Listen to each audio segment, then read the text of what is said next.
So ngayon guys, abangan nyo ako at pupunta ako sa aking kaibigan at ipapatikim natin sa kanya ang ating ginawang chicken pastel from Delicious GSY Kitchen. So abangan nyo ako doon. Bye, see you.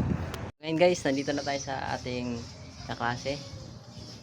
Dito tayo sa boarding nila. Papatikim natin yung ginawa nating pastel, ang ating special and delicious from GSY Kitchen. Oh, tate.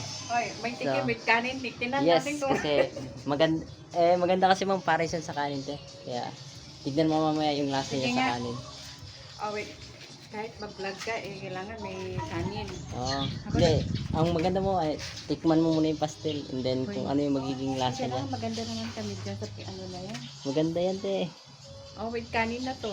Oh, with kanin na. Oh, tapos, ano patutok naman to eh. Ano, tingnan ko. Then, from Delicious GSY Kitchen. Rate mo daw ng 1 to 10. Yeah, boy. Daw, tikman natin kung masarap.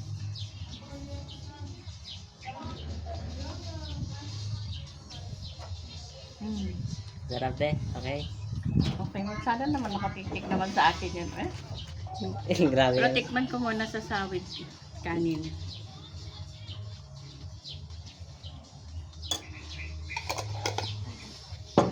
Mike. Pakala kayo kung maglalaro ako. Hindi mo naman masyadong titig naman.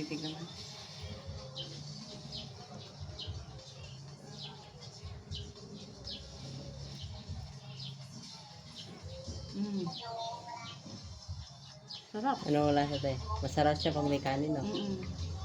Okay. Tay, sabi mo. Pakipalo yung YouTube channel. Delicious from GSY Kitchen. Ano, masarap siya. Paki-follow na lang yung ano pangalan? Delicious from GSY Kitchen. Yung Delicious from GSY Kitchen. Kitchen. And then yung TikTok account din po at saka yung Instagram. Yung Instagram ko po is Jordan Samson Inot po. O yung TikTok account din daw niya, paki-follow na din at saka Instagram. Sarap siya, oh.